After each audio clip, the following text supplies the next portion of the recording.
Ya, Assalamualaikum warahmatullahi wabarakatuh. Ya, teman-teman, bertemu di pertemuan pertama kita, ya, masuk ke materi kita yang pertama, yaitu adalah pemecahan masalah atau problem solving. Di sini saya lebih membahasnya ke problem solving, ya. Seperti yang mungkin tadi sudah dijelaskan oleh dua kelompok yang sudah presentasi, ya. Di sini saya hanya akan menambahkan sedikit apa yang perlu memang bisa saya tambahkan. Oke. Terkait dengan problem solving, mungkin teman-teman perlu untuk ketahui terlebih dahulu sebenarnya problem solving itu apa, ya. Kembali lagi ke pertemuan pertama kita ketika saya menjelaskan tentang apa sih bedanya berpikir kritis dan juga berpikir kreatif, di mana tujuan daripada dua pemikiran tersebut yaitu sama-sama untuk memecahkan masalah, ya, dan juga mengidentifikasi masalah. Oke, yang mana kemudian keputusannya adalah cara untuk memutuskan, gitu ya, memutuskan atau dari identifikasi tersebut kita akan memutuskan cara mana sih yang saya pilih untuk memecahkan masalah tersebut. Nah, dari problem solving ini mungkin kita akan ketahui bahwa yang namanya problem solving itu menjadi prosedur, gitu ya, di mana di dalamnya itu, gitu ya, terdapat langkah-langkah yang memang harus diikuti dalam memecahkan masalah, ya, di mana masalah tersebut biasanya memang akan dihadapi oleh seseorang, dia sebagai perorangan atau dia sebagai pemimpin, atau masalah di dalam organisasi ataupun keanggotaan organisasi, gitu. Kemudian mungkin memang kalau kita kaitkan dengan kritis dan kreatif itu memang mungkin caranya yang berbeda seperti yang saya jelaskan kemarin. Nah, biasanya orang-orang yang kritis tadi yang memang dia orangnya step by step, ya, itu ya, ada langkah-langkah yang perlu diikuti. Yang kemudian orang kreatif itu bukan berarti kemudian mereka tidak memikirkan langkah-langkah yang mau dilakukan, itu enggak. Cuma ide yang mau dia keluarkan, dia ide yang dia mau keluarkan dalam upaya pemecahan masalah tersebut, itu yang kemudian menjadi sisi kreatifnya.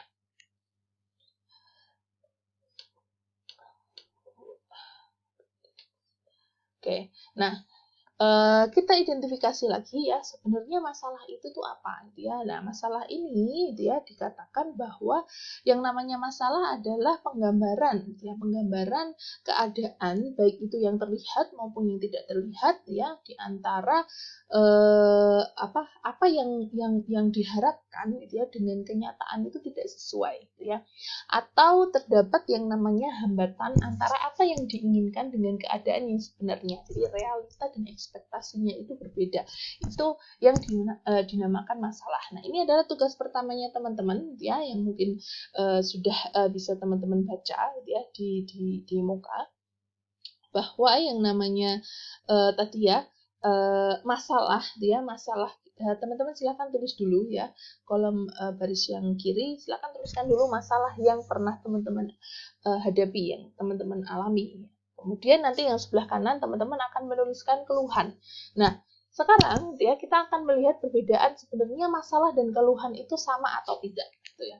Nah, masalah itu berbeda dengan yang namanya keluhan, ya, di mana keluhan itu biasanya akibat dari masalah yang tidak jelas ataupun yang tidak teratasi maupun yang tidak terselesaikan. Jadi biasanya orang itu akan mengeluh karena memang masalah tersebut itu tidak bisa diselesaikan atau nggak ketemu jalan keluarnya. Itu adalah mengeluh, gitu ya. Tapi beda dengan masalah, gitu ya. Kalau masalah itu biasanya pasti akan bisa diselesaikan gimana pun caranya. Tapi kalau orang sudah mulai mengeluh, gitu ya, mengeluarkan yang namanya keluhan, itu berarti permasalahan yang dihadapi itu tidak ketemu jalan keluarnya, ya.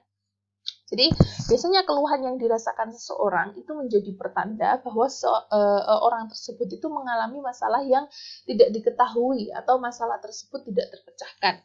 Ya, jawabannya itu tidak ada. Nah, sekarang bagaimana caranya kita menyikapi sebuah masalah, gitu ya? Nah, umumnya ya masalah itu akan dialami oleh seseorang di mana sumbernya itu adalah diri sendiri ataupun sumbernya atau orang lain atau sumbernya itu sumber dari luar eksternal, gitu ya. Nah, seperti yang di awal sudah saya sebutkan, gitu ya, untuk menetapkan strategi atau tujuan atau menyelesaikan masalah, gitu ya, ataupun menyikapi masalah itu, nah perlu kita ketahui, kita bagi dulu, gitu ya. Kita bagi dulu apa sih yang menjadi masalah internal dan juga masalah eksternal dari dalam diri kita sendiri itu seperti apa. Adapun cara orang-orang dalam menyikapi sebuah masalah itu bisa berbeda-beda, ya. Antara lain bisa saja orang tersebut akan ketika dihadapkan pada masalah mereka akan lari dari masalah tersebut. Kemudian ada orang juga yang mereka itu biasanya akan langsung menghadapi dan mencari solusi ataupun memecahkan masalahnya, ya. Nah, kemudian sikap yang lain biasanya ada beberapa orang yang mengeluh.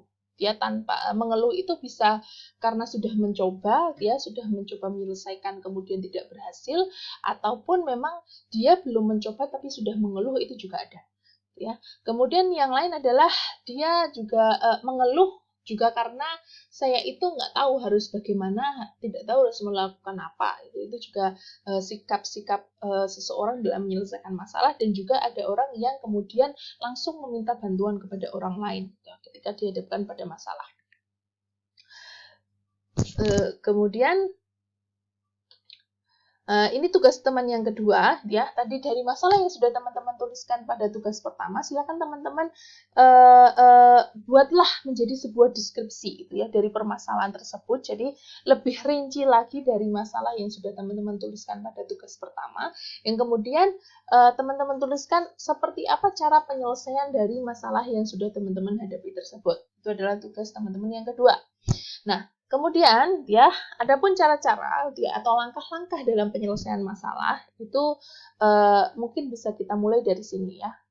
Ini ada sebuah riset, gitu ya, riset terkait dengan pembuat keputusan pada kelompok yang sudah dilakukan. Gitu ya. Ini sebenarnya riset di tahun 1970, di mana si Mayer ini membedakan antara memecahkan masalah dan juga memilih jawaban, gitu ya. Ini beda ya, gitu ya. Nah, dalam memecahkan masalah itu yang perlu yang perlu dilakukan, itu ya, yang perlu dipahami itu ya adalah yang pertama, ketika kita mau memecahkan masalah, kita perlu dulu mendiagnosa permasalahan yang dihadapi tersebut, gitu ya. Kenapa sih masalah ini bisa muncul, gitu ya? Awal mulanya dari mana, gitu ya, dan lain sebagainya. Kemudian dianalisa sebab akibat dari masalah tersebut. Ya, masalah tersebut muncul dari mana sih, gitu. Kemudian akibatnya apa sih dengan munculnya masalah tersebut dan lain sebagainya. Kemudian mulai mencari alternatif pemecahan masalah, gitu ya. Jadi karena memecahkan masalah itu kalau bisa tidak hanya dengan satu cara, ya. Kalau bisa kita membuat beberapa alternatif. Jadi ada beberapa plan yang mungkin kita bisa bisa kita buat untuk memecahkan masalah tersebut, ya. Plan A, plan B, plan C lah paling enggak, gitu ya. Jadi ketika plan A-nya nggak berhasil, kita sudah punya plan B, gitu ya, biar nggak stuck, gitu, nggak berhenti, gitu ya. Apalagi dengan kaitannya di perusahaan itu nggak mungkin kita hanya mengandalkan satu cara untuk menyelesaikan masalah. Jadi harus ada cara lain, gitu ya, sebagai alternatif, gitu ya, untuk menyelesaikan masalah tersebut ketika memang cara yang pertama itu nantinya akan nggak berhasil atau bisa jadi memberikan dampak buruk. Nah, kemudian dari beberapa alternatif tersebut mulai dipilih alternatifnya yang paling tepat yang mana, ya, dan kemudian mulai melaksanakan atau action dari alternatif yang sudah dipilih tersebut. Ya, ini kita mulai dari yang pertama untuk mendiagnosa, ya. Kita harus tahu dulu masalahnya itu apa, gitu ya, karena yang namanya masalah itu saya kira memang nggak mudah, gitu ya. Kalau masalah mudah itu bukan menjadi masalah berarti, ya, yang bisa diselesaikan, gitu ya. Jadi bentuknya itu juga bisa berupa gejala-gejala yang nampak dan tidak nampak, gitu ya. Jadi kita nggak nggak harus yang namanya masalah itu yang benar-benar tampak itu enggak gitu ya. Yang kadang yang samar-samar itu juga perlu diperhatikan, apalagi kaitannya dengan manajemen di dalam perusahaan gitu ya. Jadi yang masalah yang mungkin simple, yang kecil aja itu perlu untuk diselesaikan atau dicarikan solusinya agar permasalahan tersebut tidak semakin menjadi besar gitu. Nah, memang yang proses diagnosa masalah itu gitu ya, itu merupakan proses yang paling sulit gitu ya. Apalagi kalau kelompoknya itu tidak menyetujui tentang tujuan daripada penyelesaian masalah tersebut atau dengan adanya masalah tersebut. Nah, beberapa kesalahan ya yang biasanya terjadi ketika melakukan diagnosis masalah itu antara lain mencampur adukan fakta dengan masalah ya, kemudian antara gejala dan penyebabnya itu juga dicampur adukan, kemudian mencari kambing hitam gitu ya untuk dibuat gitu ya sebagai kambing hitamnya, dia mencari kambing hitam, jadi ada yang disalahkan gitu ya dari masalah yang muncul, kemudian mengusulkan jawaban pemecahan masalah sebelum masalahnya dipahami dengan baik. Jadi masalahnya itu belum selesai gitu ya, belum clear gitu ya diagnosanya, tapi sudah kita rumuskan masalahnya, rumuskan jawabannya akan seperti ini gitu ya. Itu merupakan kesalahan. Kemudian mengalihkan diagnosa masalah dengan menampilkan pemecahan yang disukai atau preference tiap individu gitu ya atas masalah tersebut gitu. Nah, ini ada industriawan Amerika gitu ya mengatakan bahwa suatu masalah itu sudah didefinisikan dengan baik, itu berarti separuh masalah yang ada di dalam masalah tersebut itu sudah terpecahkan. Ya, kalau diagnosa masalah di antara kelompok maupun individu itu kita sudah paham ya, kenapa kok masalah tersebut itu muncul ya, kemudian penyebabnya apa ya, kok bisa masalah itu muncul, itu kalau kita sudah tahu ya alasannya, dia kenapanya, diagnosanya itu sudah ada, itu sebenarnya separuh masalah tersebut itu sudah terpecahkan. Kita tinggal menentukan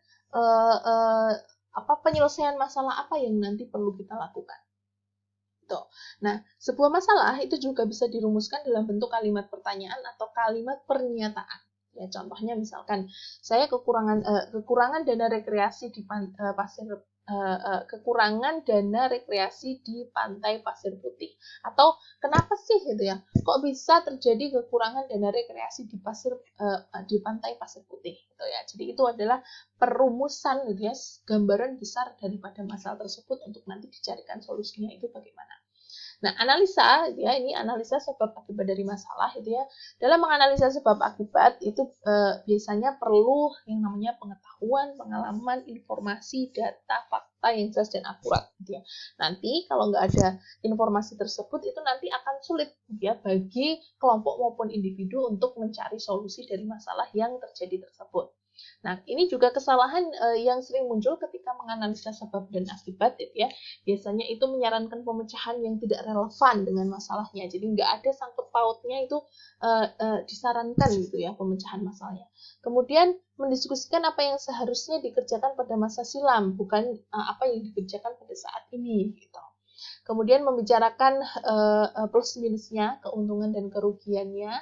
Kemudian fokus pada pemecahan yang telah digunakan di sebelumnya tanpa mencari cara atau